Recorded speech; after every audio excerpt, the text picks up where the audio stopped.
Good evening, everybody, and thank you for joining us after the event didn't quite work out at CU last month. We just didn't quite have the turnout that we needed. So we want to thank you for returning, and thanks to Laurent for agreeing to move the date as well. We are going to be recording this presentation, and I will send out a copy or a link to the video tomorrow to all the registrants. So if folks didn't registered and don't attend, they will receive the video recording link as well. And good evening to everybody who's joined us. The numbers are climbing. Tonight's presentation is Beneficial Electrification 101, Solar, Thermal, and Clean Heating Technologies with Laurent Meillon. And we are just excited to be welcoming Laurent back here again, because since we didn't quite have it take off in October. And we are the BCRES, the Boulder chapter of Colorado Renewable Energy Society. In short, what we are striving to do is move towards a clean energy economy. And we do that at the policy level. We have an excellent policy committee. Economic development is always important when you're trying to raise awareness around new technologies, and we do strive to educate. That's why we're here tonight. If you're not a member, please consider joining. We are a volunteer organization, and we just run on volunteers and on donations and on membership.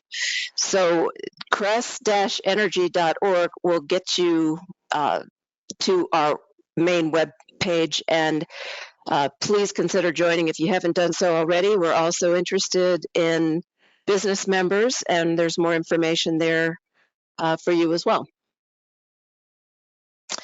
What we'll be doing tonight is this brief housekeeping and move on to the presentation. And Laurent and I talked about trying to take some of these questions on the fly. We're going to give it a shot.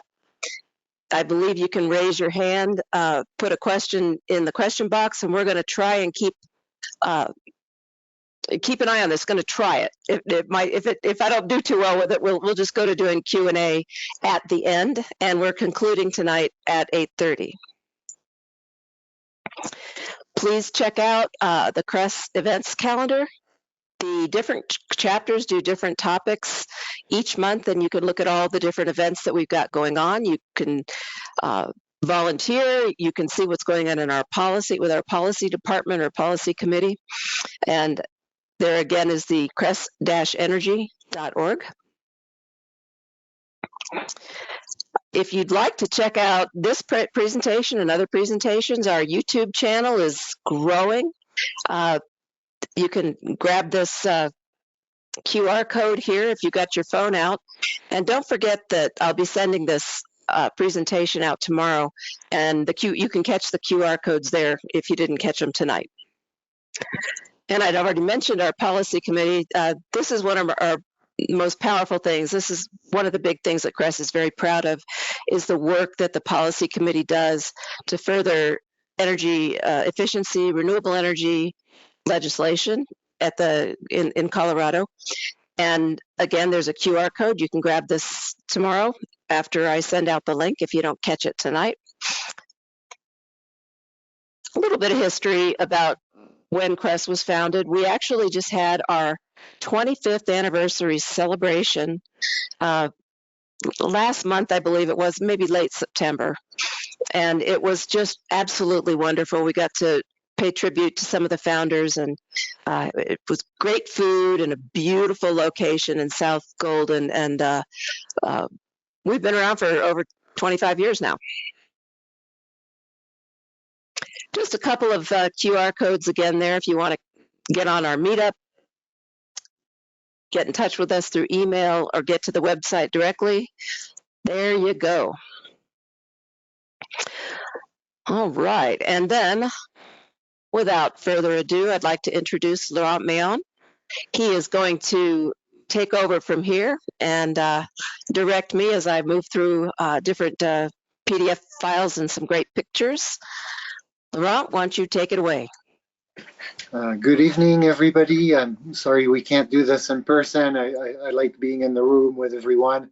I'm a big fan of CRES. I'm a member of the policy committee and have been for about a decade. And CRES has actually passed some bills last year. You know, in the 2021 session, we passed House Bill 21-1238, which very much pertains to the topic tonight, and its sister bill, I forget the bill number, on heat pumps. And so these two bills are reforming demand-side management programs, and in particular, they're going to require Xcel and other privately owned utilities to step up their demand-side management gas programs and do a lot more to offset the consumption of supposedly natural gas.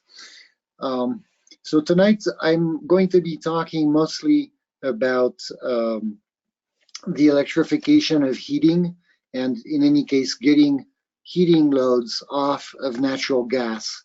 And I'm going to start with a more boring slide, which is the Excel spreadsheets there. And so this sheet is going to help you compare apples to apples as to what is going on with your heating loads. So the first category is just a standard old gas appliance, maybe an old gas water heater or a forced air furnace or a boiler.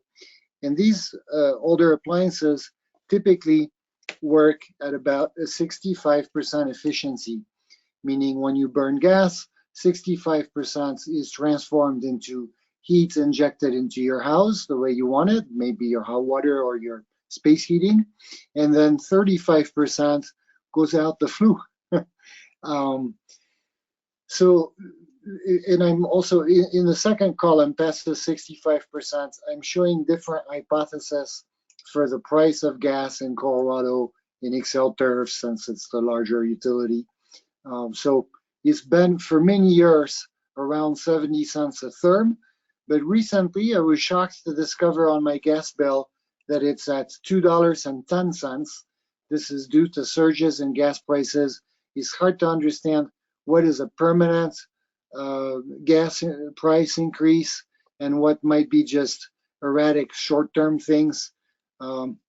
Frankly, the best minds that we have in the country at the Energy Information Agency who try to forecast the price of gas regularly fail. So I'm going to retain a third line on this, the third line at $1.50 per therm.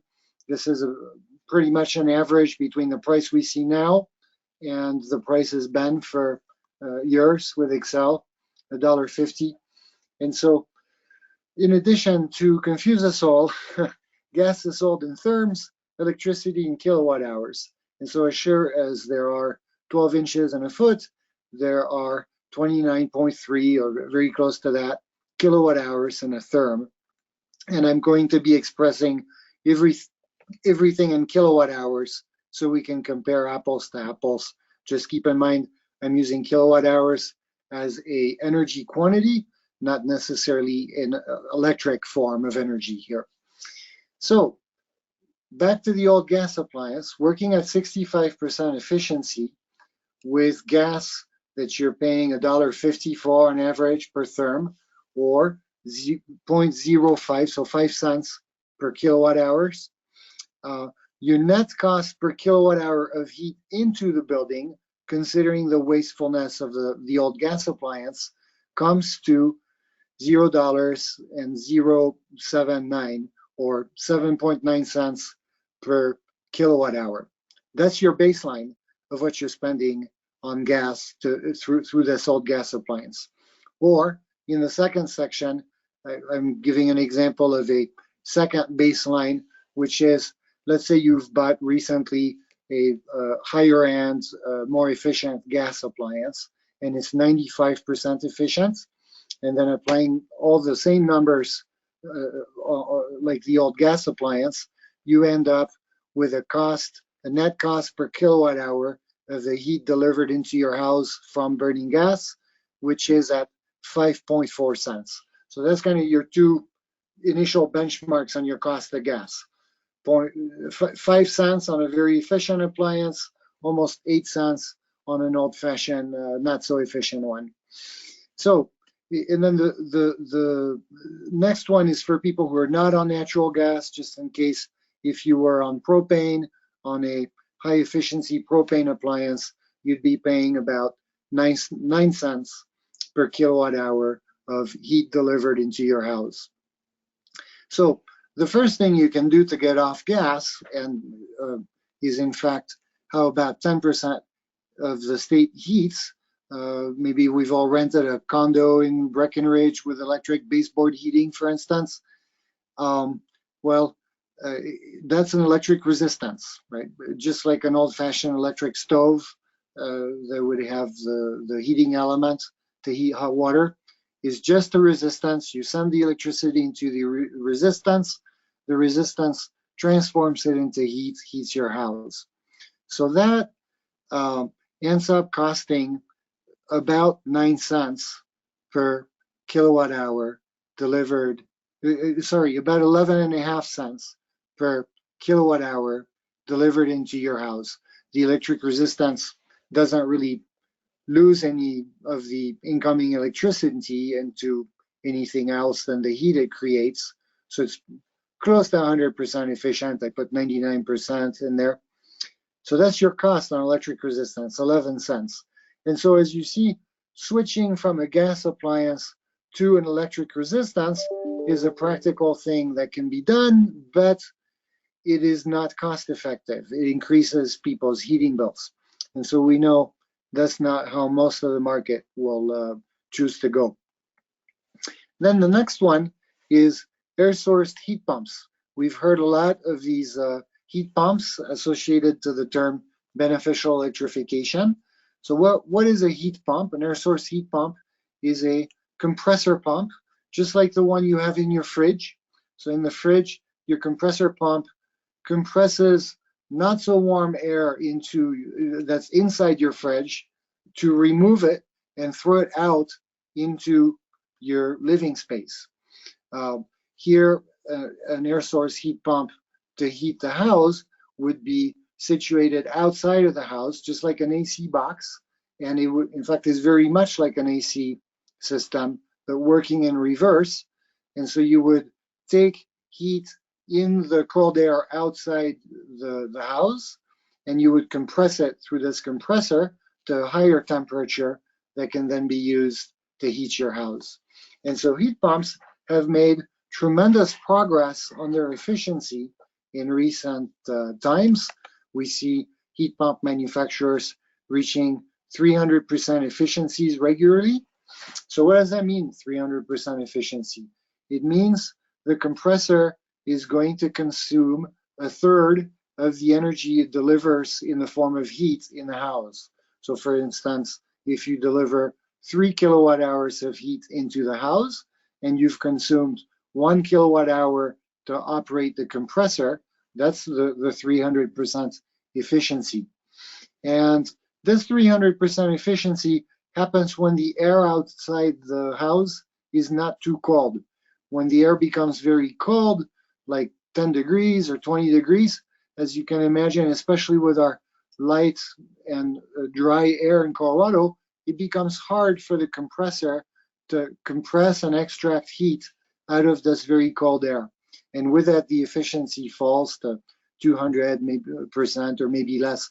So I took an average ballpark number for an average performance across the heating season in Colorado at 240%.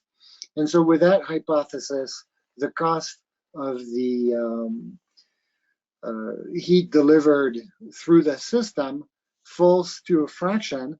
And so instead of being the 11.5 cents of the cost of a kilowatt hour sold by Excel, it falls under 5 cents.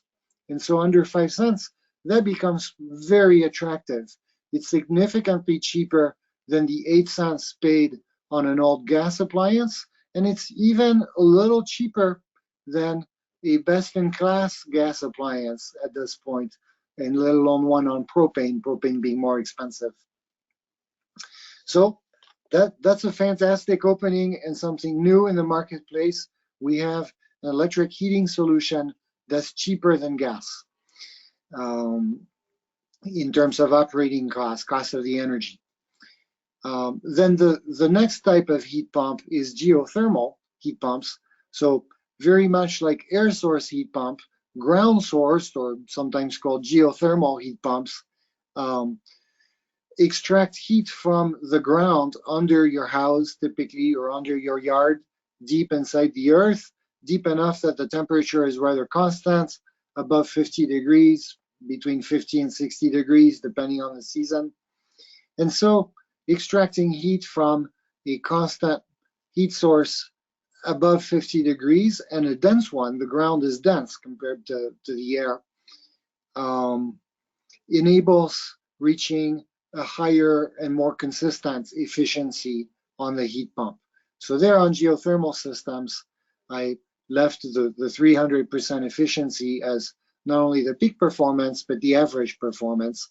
And that makes the cost of the energy fall even further to under 4 cents per kilowatt hour of delivered heat into the house. And finally, I put a point of comparison with solar thermal, so solar heating panels. Solar heating panels, which I'll talk more about in a bit. Those systems use solar panels on the roof, which get very hot when they're in the sun. They easily turn above boiling point. And the only electricity used in that system is a little circulator pump to move a liquid through from a tank through the solar panels to collect the heat that's inside the panels. So if you express it in the same terms of efficiency, the solar thermal pump is 9,800% efficient. The more intuitive way to understand that is if you reverse the ratio, meaning a solar thermal pump is going to consume about 2% in electricity of the energy it collects in the form of heat. Just like a heat pump, you could say, is going to consume 33% of the energy it collects. So yeah, with that, solar thermal is in a different league where the cost of the electricity to get the heat from the solar thermal system is 1/10 of a penny per kilowatt hour of delivered heat into the building. And so those are your sort of different options these days, in addition to other energy efficiency improvements that you can do to a house, often in tandem with one of these more active solutions on this chart. As of course, if you better insulate and caulk your house and your windows and whatnot, your heating need will go down significantly, and with that, your total heating bills will go down. And in complement with putting in place an active heating system such as a heat pump or solar thermal system, you'll see decreasing bills moving forward. And we always encourage a more holistic solution or approach to any home or building to start with the lower hanging fruits of basic and energy efficiency measures. So that's it on the just kind of technologies available to you. I will mention this is the cost of the energy to power these systems. It is not the cost of the systems. The cost of the systems are front. The drill in the ground, it's easier done on new construction where the landscape is already being churned by the construction. Once somebody has a mature landscape and yard, they typically are not going to look forward to having a big rig come and drill geothermal loops under their house. And then solar thermal is also pricier with whole systems that do hot water and space heating starting above $20,000. and with more simple domestic hot water heating systems in the range of $10,000. So that gives you a sense of price. Of course, these are raw prices. Solar gets a 30% federal tax credit. The recent package signed through Congress and the president will offer more rebates and incentives for heat pumps in particular. It renewed the solar tax credits to 30% for 10 years, so that's wonderful for both solar thermal and solar electric. And we're also going to see increased local rebates for heat pumps, for geothermal heat pumps and air source ones, and probably for solar thermal as well. This is pieces that are in motion at the Public Utility Commission right now in the form of the Demand Side Management Strategic Issues docket, which BCRES and other parties aligned with us, like the Sierra Club and the Energy Efficiency Business Coalition, as well as SWEEP, the Southwest Energy Efficiency Project, and finally the Colorado Energy Office. All these parties are going to be negotiating with Excel and advocating with the PUC to increase focus on these solutions and really start our state to moving away from just heating with gas and start heating with other cleaner forms of energy. So that's it for the slide. And now I want to show you more information about solar thermal. I do feel that it's a technology that has kind of fallen between the cracks in Colorado to some extent. So Kirsten, if you can project slide 1. So this is the performance of solar thermal in Colorado. This is not according to me. This is according to a research center in Florida, FSEC, which is not Colorado-centric. And as you see, because of a combination of very strong sunlight, cold water that needs to be heated from a cold temperature, making the solar panels work more efficiently, we are the bullseye for the whole country for the performance of solar thermal. We have 250 sunny days equivalent on top of the other factors, which is more sunshine than Miami or San Diego. If you scroll down just a little bit, you also see that this is something that's important for people to understand. What part of a typical home's energy load comes from where? And so what you see is classic electric functions are typically a quarter of the energy of a house. Water heating is close to a quarter, and then space heating is a little more than half.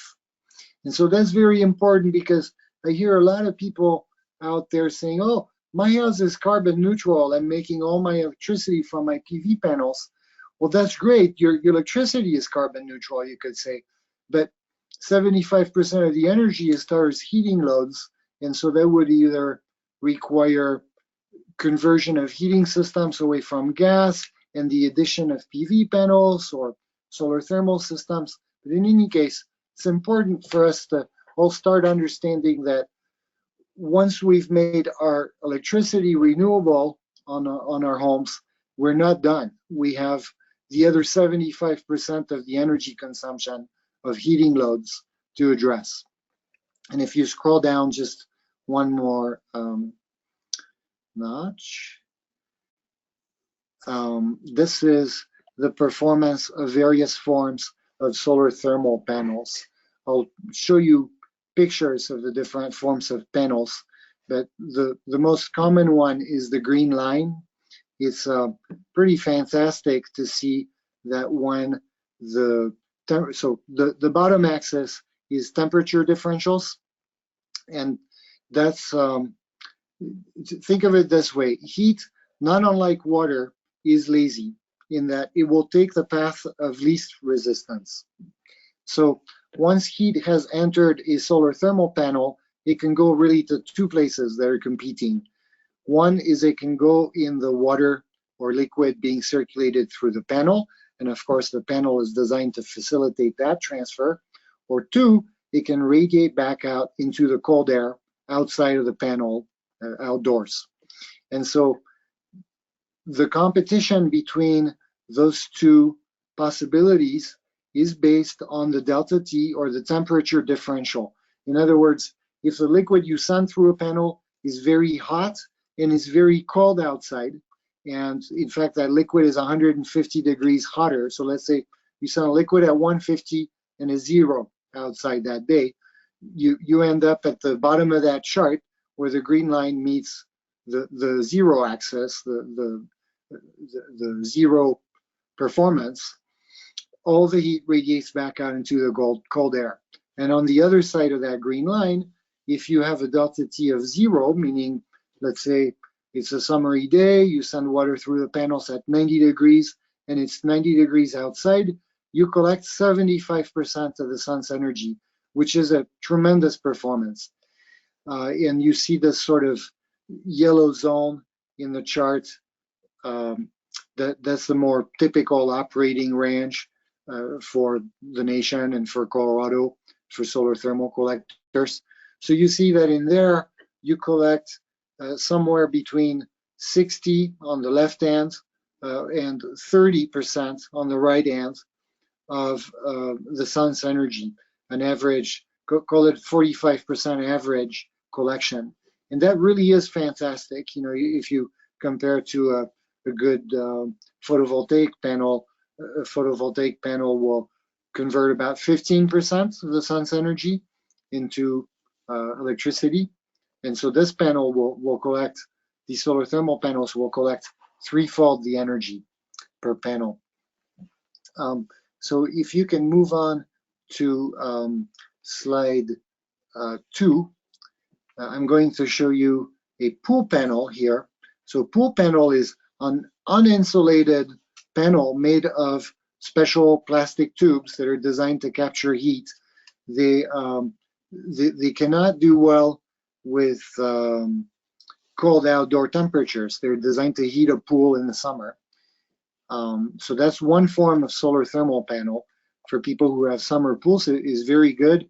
It's actually, it was the blue line on the previous chart, and these are capable of capturing 85% of the sun's energy, and they're often working under these conditions because pool waters are not very hot, and in the summer the outside air is pretty hot, so there's no meaningful delta T there.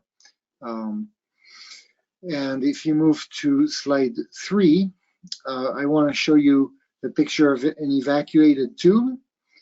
An evacuated tube is one form of solar thermal panels.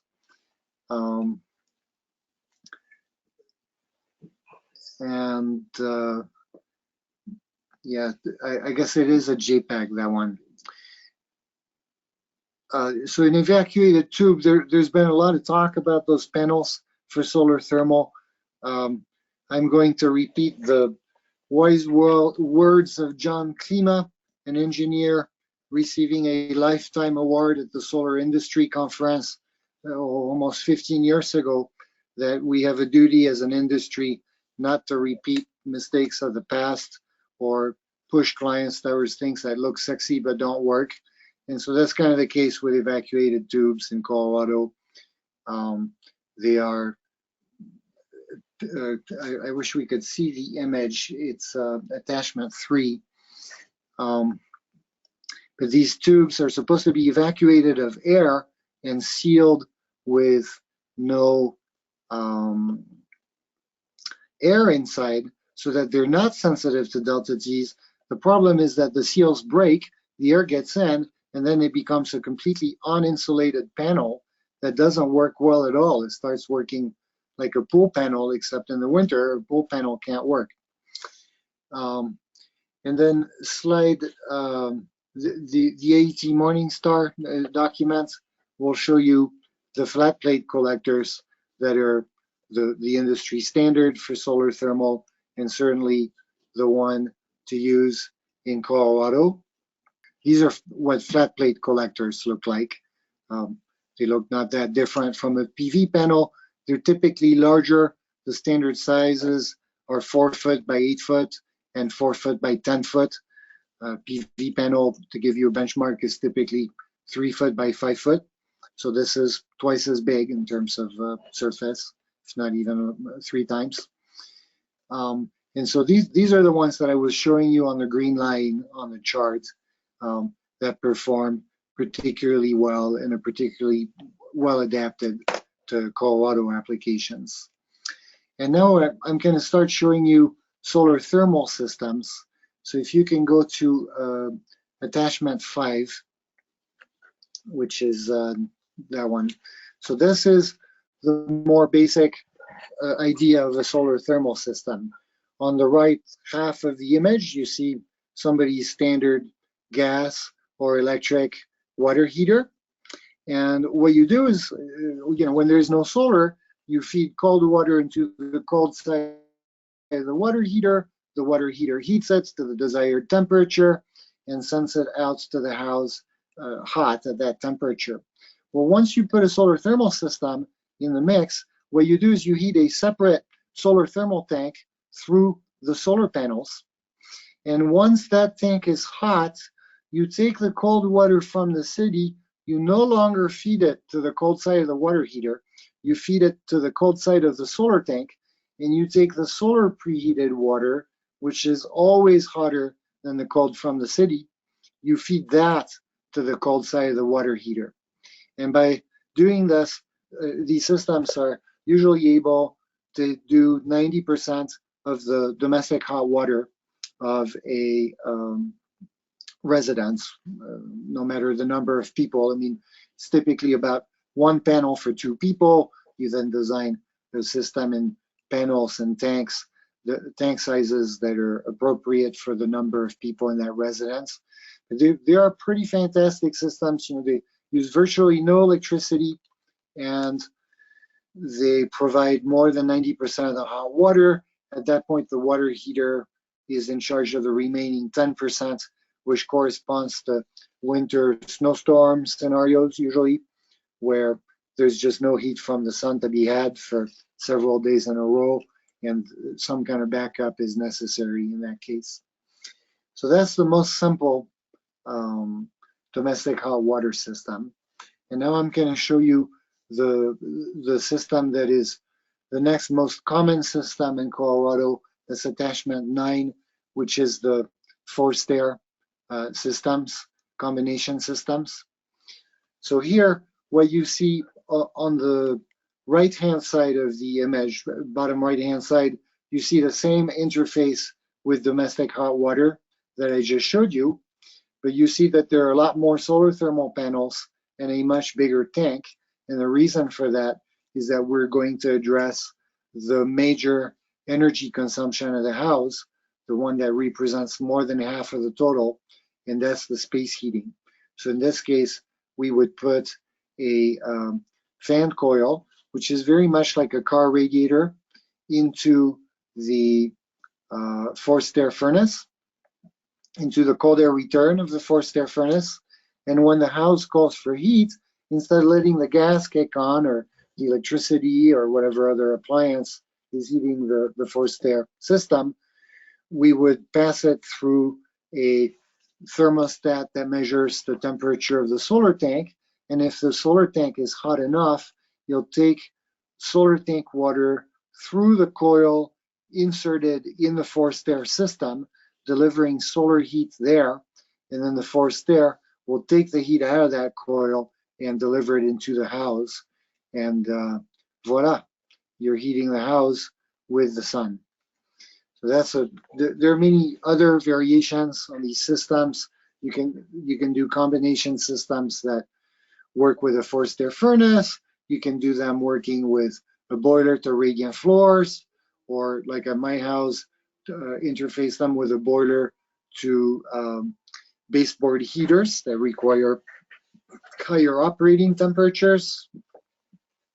And you can interface them with a hot tub or a pool as well. Those are the more common applications in Colorado. And now I'm just going to show you a few pictures. If you could show attachment 6. This is a client who's installed 2 panels of solar thermal and covered the rest of his roof with, so attachment 6 is a JPEG. It's really a picture. I'm sorry, Laurent, I don't think I downloaded that particular. Okay. I must have missed that one. Apologies. Never mind. Let's move on to picture 12, the tank coil, and those are going to follow in order, Kirsten. So this is a picture inside a solar tank, inside one of those big solar thermal tanks to do combination functions of domestic hot water and space heating. You see 2 large copper coils suspended inside the tank. So the contents of the tank is what goes through the solar panels to collect heat. That water is not pressurized, it's at atmospheric pressure. And in this case, there's a coil that would take the city cold water and preheat it by circulating it through that coil on its way to feed the cold side of the regular water heater. And there's a second coil in there. That one would be interfaced with a boiler and, for instance, with radiant floors. On the next picture, you see a nicer picture of these coils.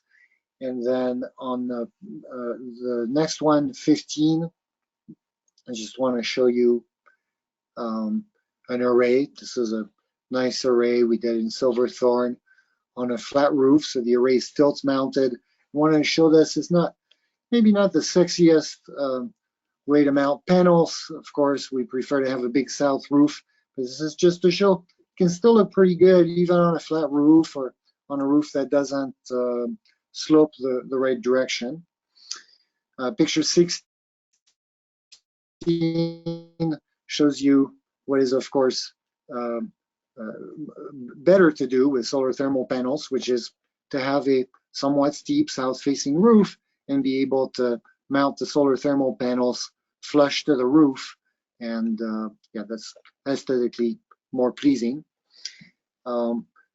Picture 17 is the last slide I'll show you. I don't want to talk too long. I prefer to open this to questions, but this is a picture of my roof. I'm sitting inside the same house right now talking with you guys. And so you see flush mounted on the lower half or 2/3 of my roof, you see my PV panels, which provide pretty much 100% of the electricity from my house. And then above that, at a steeper tilt to be able to see the winter sun better in the heating season, you see my solar thermal panels. These are actually an unusual size because I recycled old panels I was given or reused old panels. These are 3 foot by 8 foot, so a little smaller than the standard sizes of 4 by 8 or 4 by 10 foot. And so these panels are connected to a big solar tank in my mechanical room, and they are taking care currently of about 70% of our heat loads in total. The last 30% is still on gas on a modern boiler in my case. And when I say 70%, that's 70% of the current heat loads of the house. If I compare to the heat loads of the house when we first moved in, before we did energy efficiency improvements and the solar thermal system, then really our current gas consumption has become about 10% of what it was the year when we bought the house, and we're all on gas with a typical 1970s ranch home with a lot of air leaks and poor insulation. So yeah, with these systems, you know, we've eliminated practically all of our electric consumption and cut our gas consumption by 90% overall. And with that, I'm hoping you guys have some questions, because we're supposed to last till 8:30. I wanted to make this more interactive if possible. Yeah, well, thank you, Laurent. We've got a couple of questions here. What we're gonna try to do is just unmute you guys, let you ask the question. But Mary did mention, you did cut out just for a few seconds, Laurent, and I'm gonna pull that spreadsheet back up again. I believe there was some little bit of information that was missed on some cost comparisons. He started to address upfront costs. It was upfront costs. Okay, so upfront costs, I'll just give a very brief overview here. A typical high efficiency hot water heater on gas costs perhaps about $1,500, $2,000 installed. A forced air furnace is more in the $5,000 to $8,000. A boiler is twice that. It's about $15,000, a gas boiler. An electric resistance water heater costs about the same as a gas water heater. An electric resistance boiler costs a fraction of a gas boiler, more in the $5,000 to $10,000 range.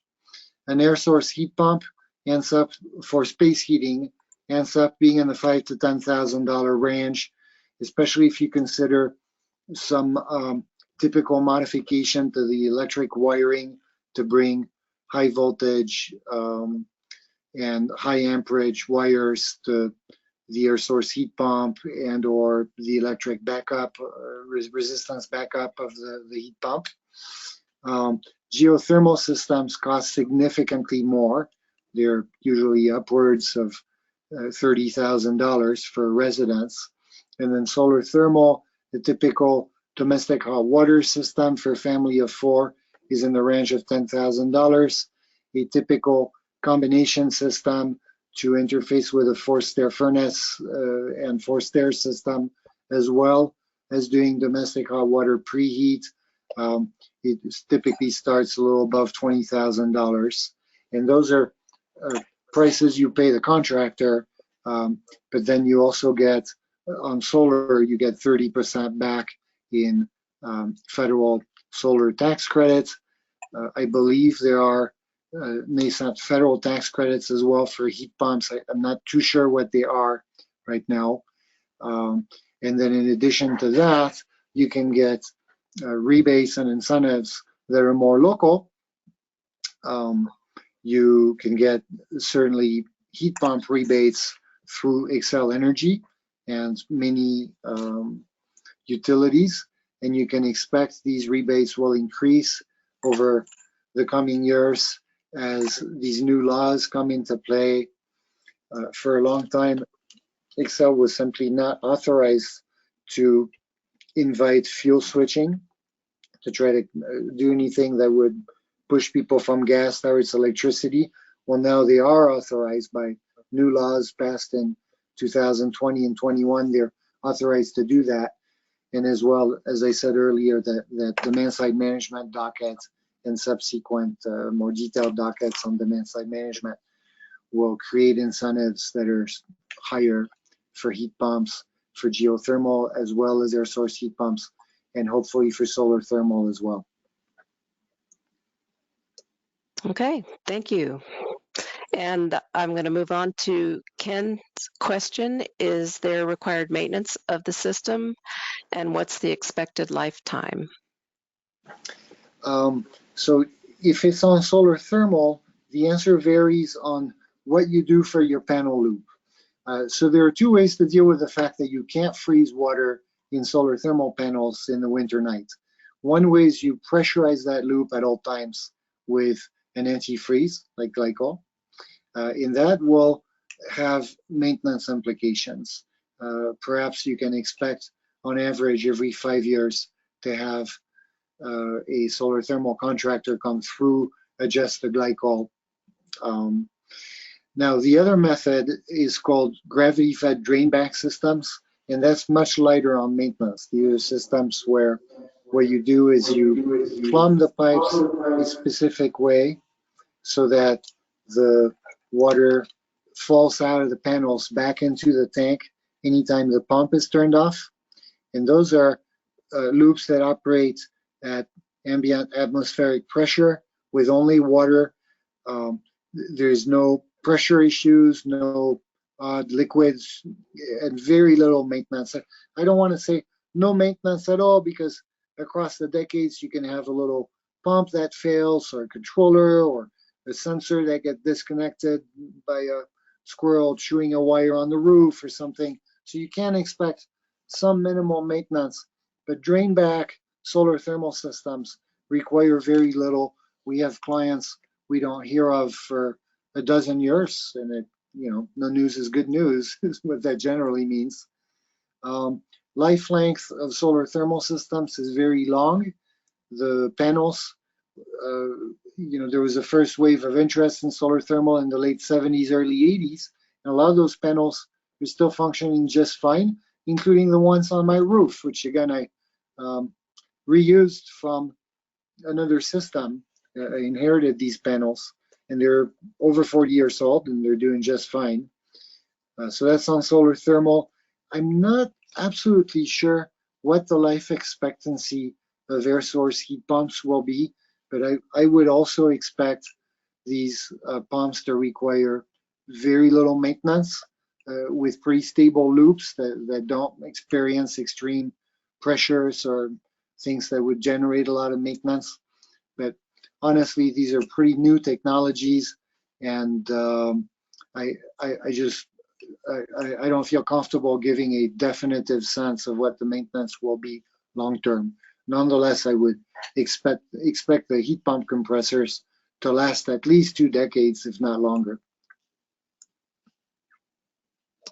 Okay, thanks. The next question is from Eric Johnson. Hi, Laurent.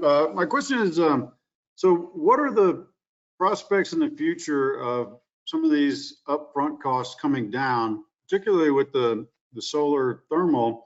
All the concepts seem relatively simple compared to other technologies, and they don't seem to have any special, expensive materials in them.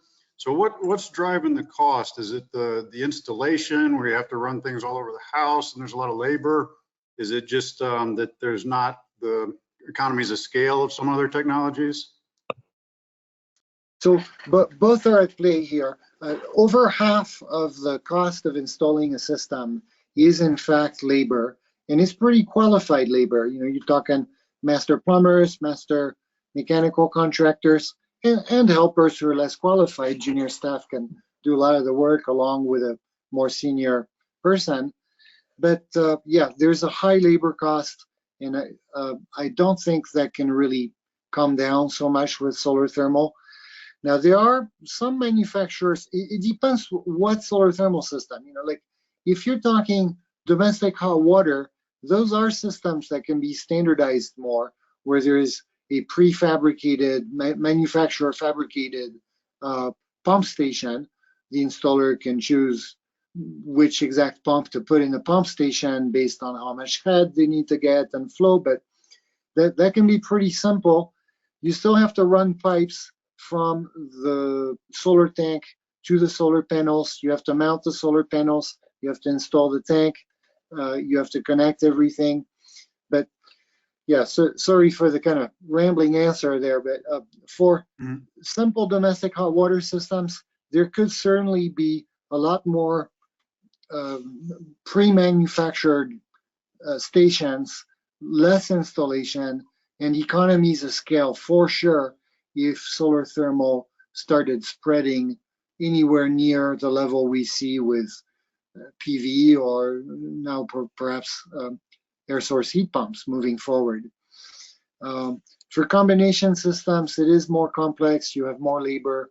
It's more customized to the specific home and the appliances and space available to put tanks and whatnot. So I don't think that can ever come down in price very much.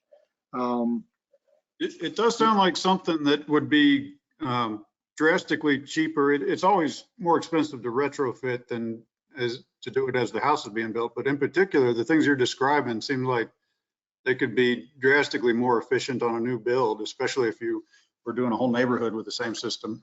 That's right. So then if you start automate, yes, you can start conceiving this in a much more automated way, especially if you're talking, you know, let's say you have a development with 500 identical homes with the same mech room, the same orientation, the same roof lengths, etc. You could very much systematize the installation and have 90% of the work that gets done by pretty junior crews that are then, you know, get in a productivity groove doing, you know, you'd have one crew installing panels all the time, one crew installing tanks all the time. You could systematize and accelerate installations. We also have a big problem with soft costs linked to building departments. Colorado is an absolute nightmare for solar thermal permits. We have as many jurisdictions as we have towns and counties. None of them know what to do really with solar thermal very well, so they try to reinvent the wheel, asking for always more engineering stamps and all of that. A previous president of the Colorado Solar Energy Industries Association in Colorado estimated that the cost to get a permit, once all things considered, is well above $2,000. And so that's a big problem.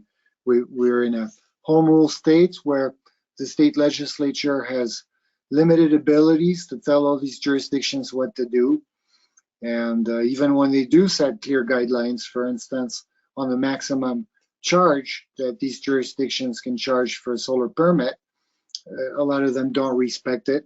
We just had the case in a small town in the urban area called Columbine Valley that insisted on charging $1,000, twice the amount allowed by state law for a small solar permit. So that's, you know, that remains a problem. It's a problem for PV, but it's more of a problem for solar thermal because, again, these jurisdictions don't see a lot of solar thermal permits being pulled.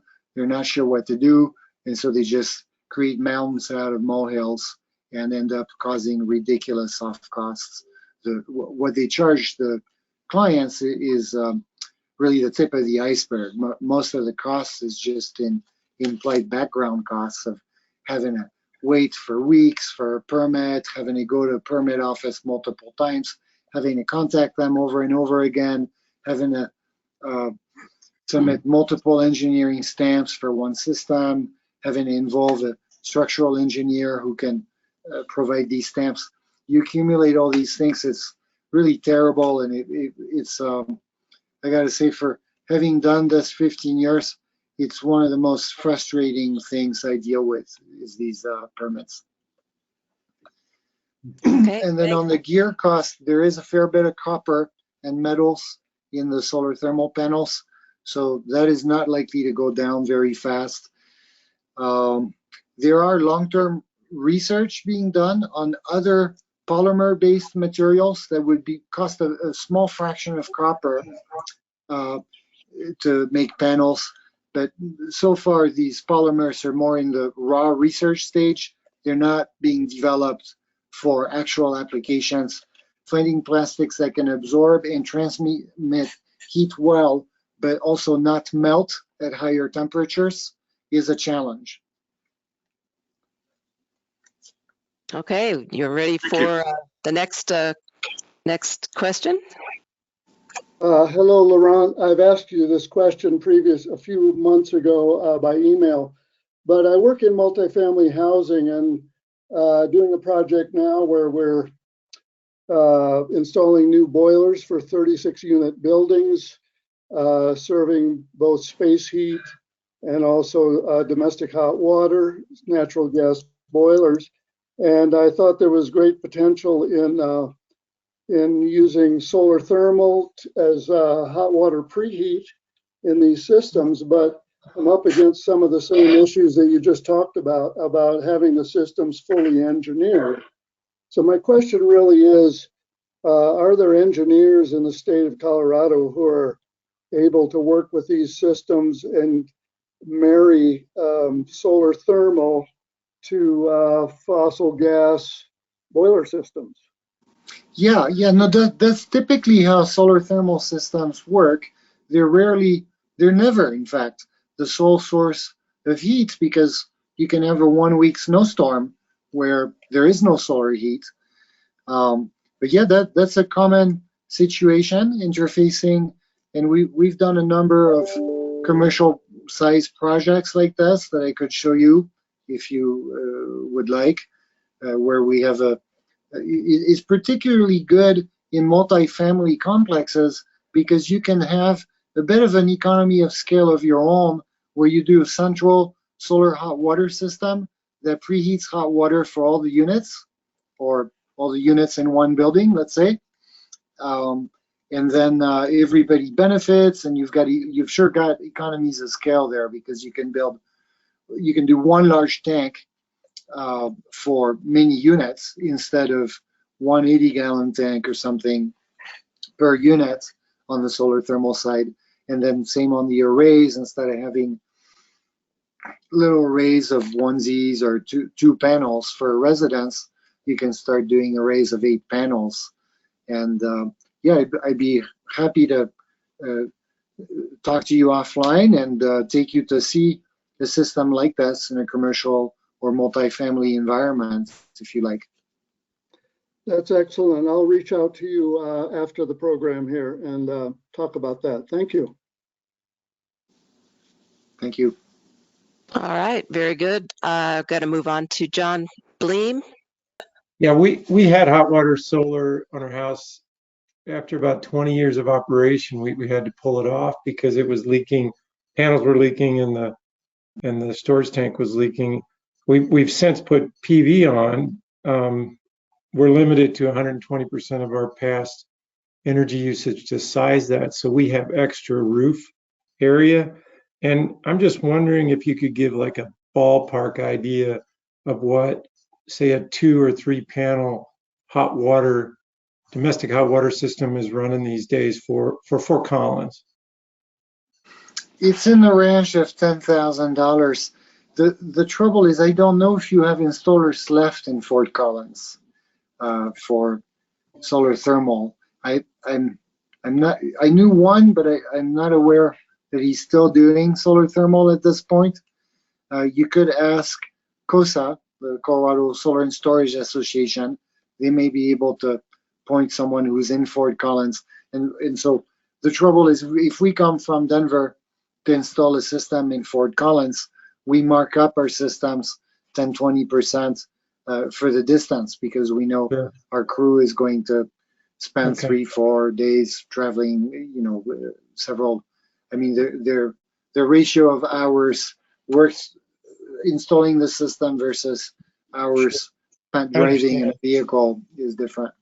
I understand. I actually used to install systems myself back in the 80s, and yeah, it's travel's a pain. Burnham Beckham used to do it up here, but yeah, that may be the issue. Yes. I haven't found anybody that's local. Okay, thank you for that estimate, though. Thanks. But we are. I mean, if you find no one else, we're willing to install systems in Fort Collins. Thank you.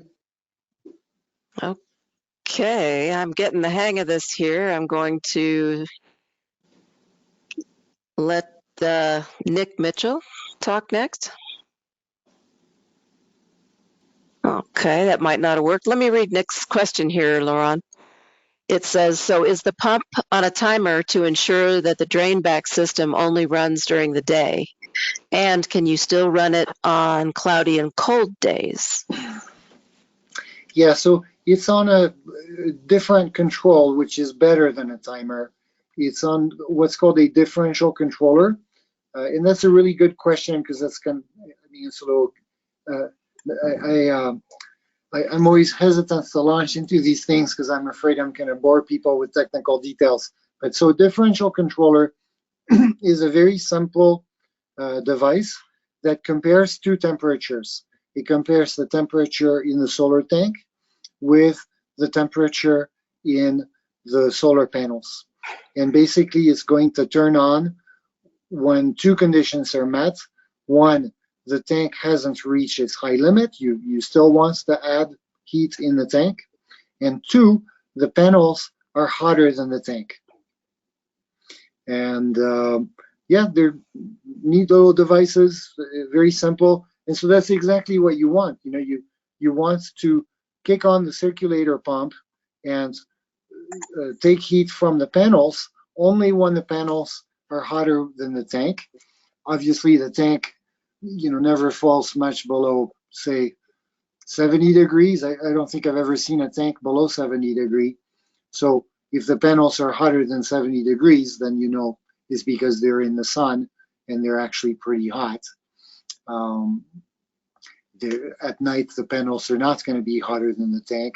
And if it's too overcast or snowing or something, then same thing, the panels are not going to be hotter. So yeah, the pump will kick on just when you want it, which is when the panels are hotter than the tank and you want to heat the tank. Yeah, if I may add, I also see some controllers now for solar thermal that are starting to have remote connection through Wi-Fi. So that's going to enable, I mean, it's not a great, completely finished product yet, but I'm seeing multiple controllers now that can connect to Wi-Fi and will enable homeowners to have that connect to their computer or their phone and receive alerts if there's something abnormal, or just be able to observe that their system is working properly. Okay. I'm going to see if we can get Mary Pettigrew. Hi, Can you unmute? Go ahead. I finally figured out how to unmute it. I'm just wondering, where does the hot water tank typically go in a solar thermal setup that's interfaced with a furnace? Like, is a crawl space ever used for that?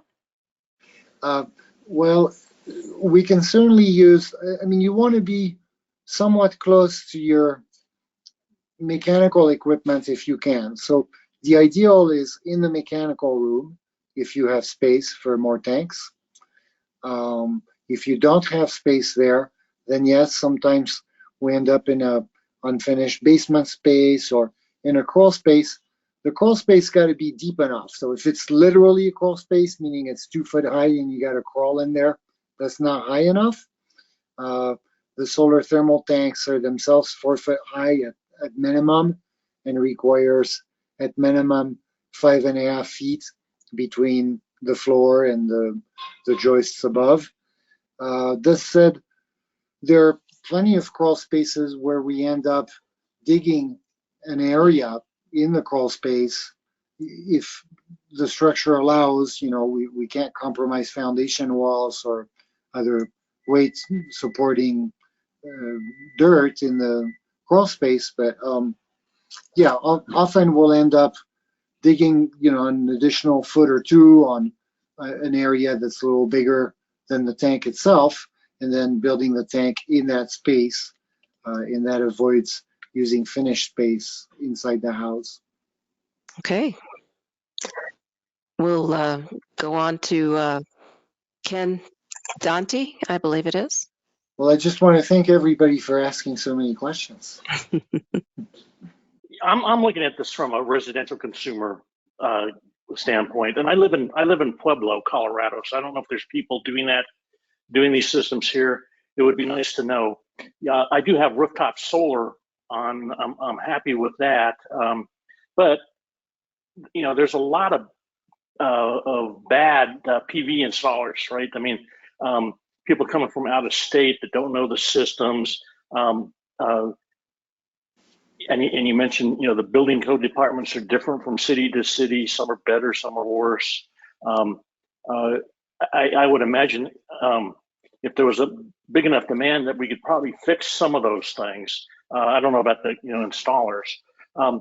These systems are they really kind of custom? So, you know, when you put in your large tanks, Do you custom build those tanks? It looked like that from the picture.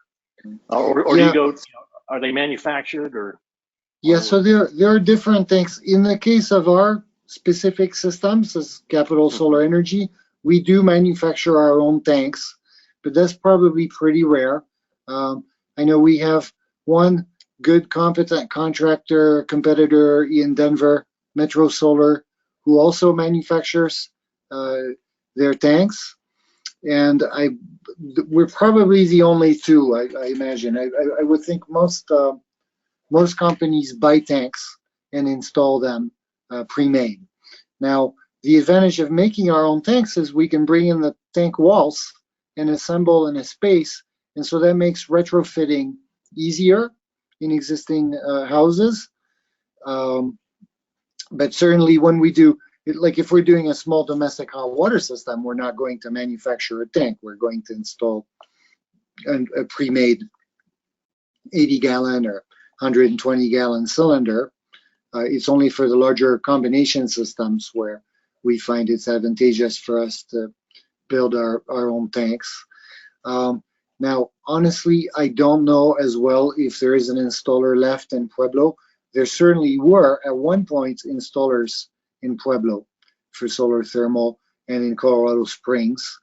I live a little bit in my bubble with that, and I'm just not exactly sure. Would COSA know that? Would the COSA know the answer to that question? COSA is likely to know, and then if you Google map solar thermal installer, or just Google that solar thermal installer Pueblo, I would think it's going to give you an answer. We do install. We've installed a few systems. I think our record in that direction is down in Wassenberg. We installed a few systems, and yeah, I mean we certainly hope to see a revival of solar thermal through that DSM rebate system and what was passed at the federal level. We hope to see a bit of a revival and to see some other master plumbers or master mechanical contractors find reason to redevelop competence and refocus on these systems at some point, not just in Denver, but throughout the state. Yeah, I was. I just attended a presentation on the IRA bill that was just passed federally, and just because the question came up in this, I just want to let people know this. If you install a heat pump, starting 2023, the feds will give you $1,750, $1,750 back, and I'm not sure if there's a state rebate. I know our local utility here, which is Black Hills, has a rebate on those things. So yeah, you can stack these things up. And yes. I think this IRA stuff, there's a limit of what you can do in a year, but you can do it. You can get these rebates every year. So if you plan your projects over time, there might be a lot of government help in these things. Now, with that said, I don't think there's anything for solar thermal other than the 30% rebate that 30% of the cost of the system, which is gigantic. Right. That's right. That's a lot more than $1,750 typically. I mean, even on a simple domestic hot water system at $10,000, 30% would be $3,000. And so another thing that happens with this IRA Act is not only did the 30% solar tax credit get renewed for 10 or 11 years, and that right there, I can't stress enough the importance for contractors and installation businesses, knowing with certainty that we're going to have this tax credit in place for a decade has tremendous application on us contractors' willingness and ability to train and retain competent technicians. Mm-hmm. It's enormous. Right. Far better than stop and go rebates where you train somebody, and by the time he's trained and you've invested a year or two into making them a good senior tech, the rebate goes away and they leave. So that's very important. But the thing I wanted to say is the other change done by this act is that it's no longer just a federal tax credit where if you pay taxes, you can deduct it from the taxes you owe. It is now reimbursable. So if on your income tax you don't have enough tax liability, the federal government will send you a check for that money. Right. Right. And if you're a nonprofit, likewise, the government will send you a check for that money. So it's becoming more than just a tax break, for a lot of folks and organizations. It's huge. It's a huge benefit, right? So on this training of technicians, right? I think there's a shortage of all these skilled laborers, right? Are community colleges training people to do this kind of stuff? I know here in Pueblo we have Pueblo Community College that recently started a program for PV installers. This might be a good topic for them to. I don't know if you get into the high back stuff though too, which is different. Yeah. No, and does Denver have program? Red Rocks Community College here in Denver has had a program for a long time, but I believe they stopped it at this point a few years ago. And then SIA, the organization in Carbondale, the solar, I'm not thinking of the name, but they also offer training courses. And I think those things will be redeployed once there's more activity in the marketplace, Okay. Good to know. Thanks for all the questions. Yeah, thanks. Thanks for taking your time out to answer all these things. Sure. Lynn Siegel. Lynn, do you want to ask a question? Yeah. No, Laurent, I remember you from 30 years ago in Boulder. You've been in this a long time. But yeah. I remember you too. I remember your name very well. I wish I could see your face and we could close this Excel spreadsheets, but I don't know how to do that. I know. I've been begging that with city council and stuff for years, for the last 3 years. But yeah, it was good hearing kind of the update of things. I was thinking of what I wanted to ask about. I guess it's intriguing, a kind of a resurgence of solar thermal is kind of always a nice thing. But I guess one thing I was curious about is the lifetime. You talk about the lifetime of all these systems, but the lifetime of a gas furnace, what is that? Like a 95%. Well, that's actually, thanks for asking that, because we've seen a lot of change there, both with furnaces and with classic gas water heater. When we started 40 years ago, furnaces would last decades and decades without question. Nowadays, if they last a decade or two, you're lucky. And I believe that's called built-in obsolescence. I don't know if it's, some people think it's like maliciously done on purpose by the manufacturers. I think it's more pernicious than that. I think what's going on is these manufacturers are under tremendous pressure from various forms of government to achieve higher efficiencies. And they're under tremendous pressure from Home Depot and other distributors to always cut prices. And so really the only place they can go is they build crappier and crappier appliances to cut their costs with cheaper and cheaper plastic widgets from who knows where in there instead of robust manufacturing. Because they have to, to reach the levels of efficiencies required of them and reach the price points that they're pressured into, the only thing left for them to do is cut the quality of the product. And by quality, I mean its ability to last through time. So we're now seeing a lot of people changing their water heaters after 10, 15 years. We're seeing a lot of people do the same thing with their forced air furnaces and their boilers. And we find that's a real shame, by the way. I personally, I hope one day we will see laws that require minimum warranties from manufacturer that are longer on water heater.